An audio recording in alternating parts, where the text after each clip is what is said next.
The Bible story of Elijah and Elisha can be found in both of the Old Testament's books of Kings. They are two of the most notable prophets in the Bible, assisting in the restoration of Israel during a period of wicked rulers. In 1 Kings chapter 17, Elijah is introduced as the seer who predicted a 3-year drought in Israel. At the time, Israel was ruled by corrupted kings whose evil ways brought God's drought upon the land. Elijah, who is living in the desert, is saved by God when ravens bring him food in the midst of the drought that he predicted. Then Elijah goes to the home of a widow and her son, where God has promised to provide food until the drought is over. The story continues as Elijah confronts the evil king, Ahab, about being the source of Israel's problems. At Mount Carmel, Elijah challenges Ahab to a battle between his deity, Baal, and the God of Elijah. The challenge is to offer sacrifices to their respective deities and see who can start a fire to demonstrate their divinity. Ahab's prophets pray to Baal for hours, but nothing happens.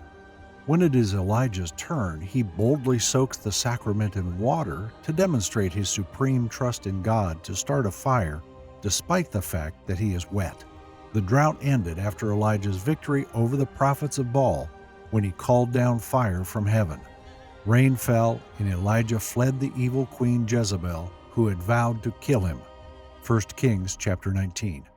When Elijah arrived at Mount Horeb, he heard God's voice telling him to anoint 2 kings and Elisha as a prophet.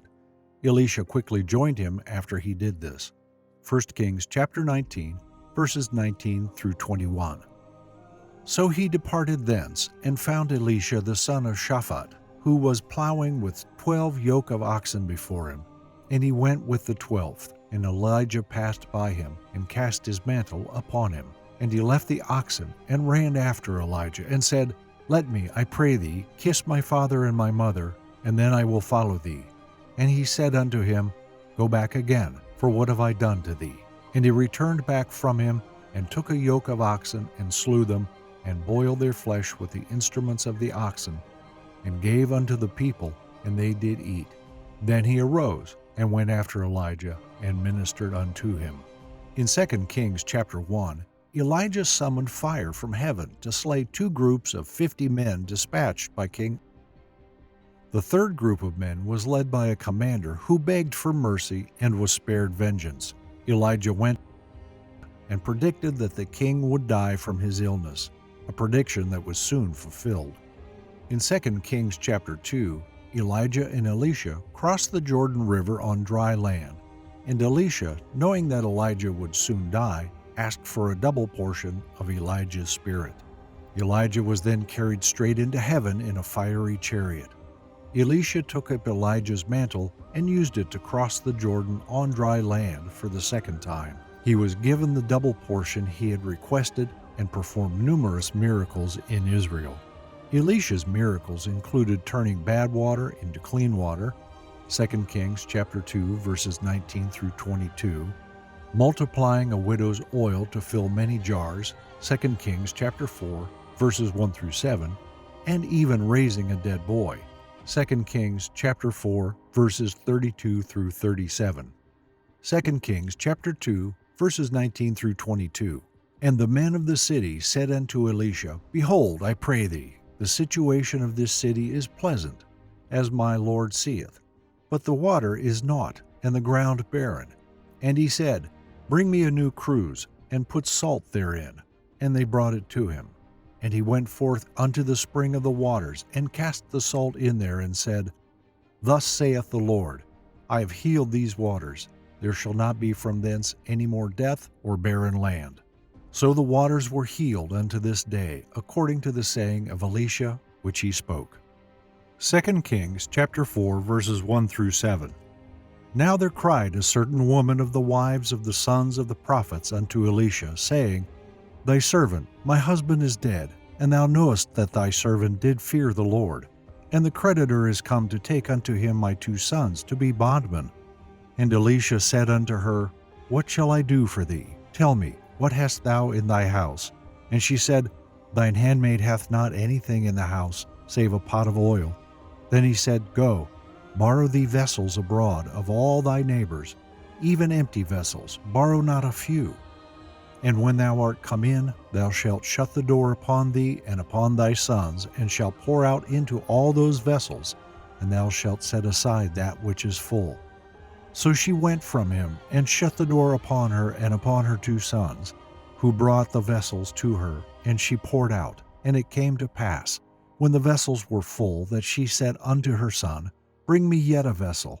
And he said unto her, There is not a vessel more. And the oil stayed. Then she came and told the man of God. And he said, Go, sell the oil, and pay thy debt, and live thou and thy children of the rest. 2 Kings chapter 4, verses 32 through 37. And when Elisha was come into the house, behold, the child was dead, and laid upon his bed. He went in therefore, and shut the door upon them twain, and prayed unto the Lord. And he went up, and lay upon the child, and put his mouth upon his mouth, and his eyes upon his eyes, and his hands upon his hands. And he stretched himself upon the child, and the flesh of the child waxed warm. Then he returned, and walked into the house to and fro, and went up, and stretched himself upon him.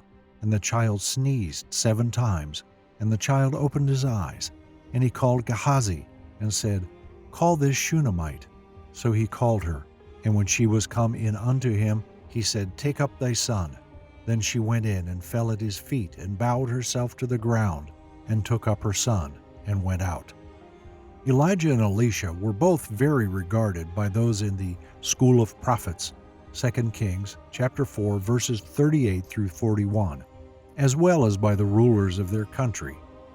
2 Kings chapter 4, verses 38 through 41. And Elisha came again to Gilgal, and there was a dearth in the land, and the sons of the prophets were sitting before him. And he said unto his servant, Set on the great pot, and seethe pottage for the sons of the prophets. And one went out into the field to gather herbs, and found a wild vine, and gathered thereof wild gourds, his lap full, and came and shred them into the pot of pottage, for they knew them not. So they poured out for the men to eat. And it came to pass, as they were eating of the pottage, that they cried out and said, O thou man of God, there is death in the pot. And they could not eat thereof. But he said, Then bring meal. And he cast it into the pot, and he said, Pour out for the people, that they may eat. And there was no harm in the pot. During a dark period in Israel's history, their influence sparked an awakening among some Israelis. During the corrupt reigns of Ahab and Ahaziah, God entrusted the charge for righteousness to Elijah and Elisha. The story of Elijah and Elisha may be the most obvious example of mentorship in the Bible. It reveals a lot about the roles of the protege and mentor. In his first meeting with Elijah, Elisha is willing to give up his job, his family, and the life he has built so far in order to follow after a man who offers him mentorship. He slaughtered his oxen and destroyed the yoke, donating the proceeds to his community. This is akin to selling a business and throwing a party with the proceeds. The first lesson. Before qualifying for their own assignment, a protege must be willing to devote time to focusing on the mentor's assignment. Observing another person's life can teach us so much. We can learn from their habits and disciplines, their interactions with others, and even their flaws. If he hadn't first offered himself as a servant to Elijah, he would have remained a farmer and never performed the amazing miracles that blessed so many others' lives. And Elijah said unto him, Tarry, I pray thee here, for the Lord hath sent me to Jordan. And he said, As the Lord liveth, and as thy soul liveth, I will not leave thee. And they too went on. And 50 men of the sons of the prophets went, and stood to view afar off. And they too stood by Jordan. 2 Kings chapter 2, verses 6 through 7. According to Bible scholars, Elisha served Elijah for 6 years before Elijah was ushered into heaven. An intriguing test was placed in front of Elisha at this time. The prophets of the time were well aware that Elijah's time had arrived. Elijah told Elisha 3 times to stay behind, but his assistant refused each time. Others were looking on from afar, but Elisha wanted a close-up and personal look at what God was about to do in Elijah's life. Only the one who had persevered was left with the double portion, not those watching from afar. A protege must be willing to stick close to a mentor even when it is difficult to do so. And Elijah said unto him, Tarry, I pray thee here, for the Lord hath sent me to Jordan. And he said, As the Lord liveth, and as thy soul liveth, I will not leave thee. And the two went on. 2 Kings chapter 2, verse 6. When they first met, Elijah draped his cloak over Elisha's shoulders, but it wasn't yet time for him to assume the mantle of the prophet.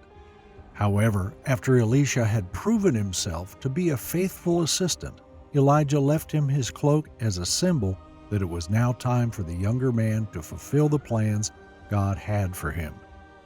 Rather than rejoicing that his time had come, Elisha was heartbroken to see his mentor depart, demonstrating that he wasn't serving Elijah solely to advance his own career.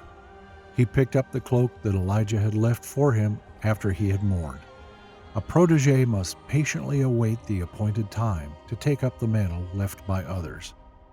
We are often led to believe that it is the mentor's responsibility to pursue the protege, but this biblical account reveals that Elisha's success was found in the protege's relentless pursuit of his mentor. It can be difficult to be under the tutelage of another. We are sometimes asked to do difficult things. Perhaps our perception of the mentor is challenged when we learn about the humanity of someone we admire. However, the reward is great for those proteges who persevere through these difficulties until the day comes when the baton is clearly passed on to them. The good news is that Elijah appointed Elisha as his successor. The bad news is that nothing significant has happened in the last 10 years. Elisha went from being the son of a wealthy farmer to serving as a servant to an itinerant prophet. He transitioned from a season of sowing in the field to a season of sowing in his spirit. You, like Elisha, must deal with both good and bad news.